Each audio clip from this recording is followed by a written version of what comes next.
अस्सलाम वालेकुम, मैं रफीक कामदार। इस वक्त हम कौसा एमएम वैली के थाने मनपा के बनाए हुए नए कब्रिस्तान, कौसा का जो न्यू कब्रिस्तान कहा जाता है, वहां खड़े हैं।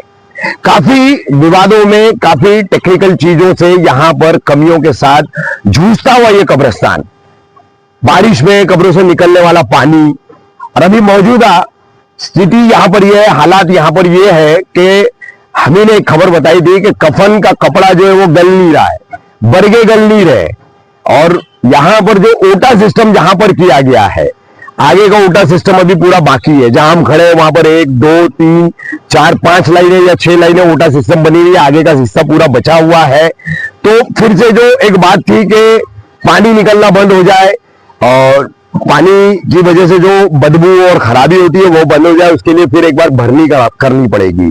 तो ओटा सिस्टम करके जो भरनी की गई है उस तरह की भरनी होनी चाहिए थी, लेकिन यहां पर हमने जब आज आए, हमारे एक साथी पत्रकार की वालिदा का इंतकाल हुआ था, तो उनकी तदफीन में आए थे हम लोग और हमने ये पूरा माजरा देखा। देखिए, मैं सबको कहूंगा कैमरे घुमाइए, ये इस तरह की मिट्टी जो है यहां पर, ये इस तरह की मिट्टी अब भरने के लिए लाई जा रही है। इतने बड़े बड़े पत्थरों का ला करके मिट्टी जो है भर करके लाई जा रही है। अब यहां पर छाटा जा रहा है इसको, भले पत्थर निकाले जा रहे, लेकिन जरूरी नहीं कि हर पत्थर जो है छट जाएगा और वो मिट्टी के साथ वहां नहीं जाएगा। इस तरफ भी ये मिट्टी है, मुरुम वाली है, मैंने खुद हाथ लगा करके इसको जांच किया है और अमूमन अब तक देखने में आया है कि यहां पर मुरुम वाली मिट्टी जो है वो उतनी कारगर साबित नहीं हो रही है। अब दरकार क्या थी, जरूरत क्या थी? तो यहां पर खुदाई करके जो भरनी करनी है, नीचे से लेकर के ऊपर तक की जो भरनी करनी है, यानी कि मिट्टी का एक रीशफल आपको करना है, तो उसमें आपको समंदरी रेती, बालू जिसे कहा जाता है, वो मिलानी थी, उसके साथ कापूर मिलाना था, नमक मिलाना था, ताकि ये जमीन जो है ये लाशों को जब्त कर सके, मैयतों को गला सके, कफन को गला सके, लकड़ी को गला सके, इस तरह की बन पाए।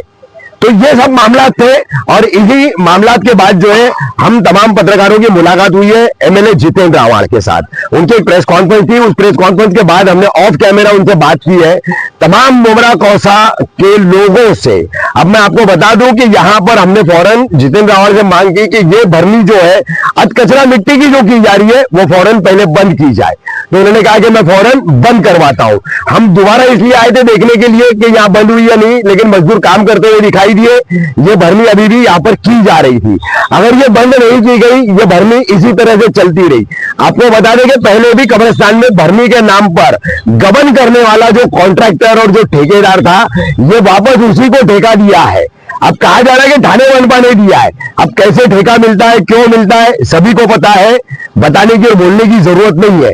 तो हमने एमएलए साहब को यह कह दिया है कि ये बंद हो करके अच्छी मिट्टी इसकी जगह ला करके, बालू मिला करके अगर भरनी नहीं की जाती है तो इस तरह का काम जो है करके और फिर निधि का लाना, फंड का लाना, उसके दावे करना, एक तरफ आप करोगे, एक दूसरी तरफ विरोधी करेंगे, तो वो सारा खेल अब हमको कब्रिस्तान के मामले में नहीं चाहिए। आज जुमा का दिन है, 24 जनवरी, अगली जुमा को हम फिर यहां मौजूद रहेंगे। मैं आज ही तमाम मुमरा कौसा वासियों को यह बताना चाह रहा हूं कि बहुत झेल लिया, बहुत झेल लिया, अब नहीं झेलेंगे। आप अगर ये भ्रष्टाचार वाला, करप्शन वाला भरनी का काम, यहां पर जिस तरीके से भरनी होनी चाहिए, जो पुराने ओटे उनको अब तक रीशफल किया जाना चाहिए, वो तमाम काम अगर आप तरीके से नहीं करवाएंगे तो अगले जुम्मा यहां पर जो है अल्हम्दुलिल्लाह मुमरा कौसा के यहां पर जितने मरूमीन हैं उनके तमाम घर वालों को, यहां पर जितने भी आने वाले मुस्लिम से उनके तमामों की हजारों की भीड़ का आपको सामना करना पड़ेगा। थाने मनपा के कमिश्नर सौरभ राव, आप भी सुन लीजिए, मुमरा प्रभाग समिति, यहाँ के जोन के डीएमसी मनीष जोशी, बालू पिचर, यहाँ के एग्जीक्यूटिव इंजीनियर, यहाँ के तमाम जितने भी सार्वजनिक बांधकाम विभाग, पीडब्ल्यूडी वर्क डिपार्टमेंट कारपोरेशन का, इन सभी को हम साफ तौर पर ये आगाह कर रहे कि आते 7 दिनों में आपने ये लचर मिट्टी, ये गंदगी वाली मिट्टी ला करके यहां भरनी करना बंद नहीं किया तो अगले जुमा को यहां पर आंदोलन होगा। और हमारी मांग है कि टेंडर ये रद्द किया जाए, नया टेंडरिंग प्रोसेस किया जाए, नए कॉन्ट्रैक्टर को दिया जाए, पुराने कॉन्ट्रैक्टर को हटाया जाए जिसने यहां पर गंद मचा रखी है। और अगर ये आने वाले 7 दिनों में नहीं हुआ तो तमाम मोबरा कौसा वासी जो है यहां पर मौजूद रहेंगे और यहां पर भी आकर आगे आपको उनका जवाब देना होगा। फिलहाल एमएलए जितेंद्र आवाड ने वादा किया है, आश्वासन दिया है कि फौरन ये तमाम काम मैं बंद करवाता हूं और 1 से 2 दिन में यहां पर काफी सारी जो चीजें कमियां हैं उसकी लिस्टिंग बना करके 28 जनवरी को उनको दी जाएगी, 28 या 29 जनवरी को दी जाएगी। लेकिन अगर इसमें जरा भी तब्दीली की गई मांगों के अंदर और अगर वही पुराना काम वापस पिछले ढर्रे पर किया गया तो अगले जुमा को यहां पर फिर एहतजाज होने से कोई रोक नहीं पाएगा। ये पूरा प्रशासन समझ ले, ये एमएलए विधायक जो है जितेंद्र आवाड वो समझ ले और जो भी यहां पर जिम्मेदार है वो समझ ले।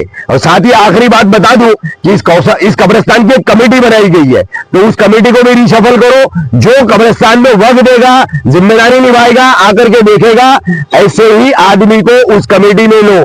जो वक्त नहीं दे पा रहे, बीमार हो चुके, अलील हो चुके, ऐसे लोगों को जो है आप आराम दो और नए लोगों को जो वक्त दे सकते हैं, जिम्मेदारी निभा सकते हैं, उनको ला करके यहां पर जो है कमेटी में अपॉइंट करो।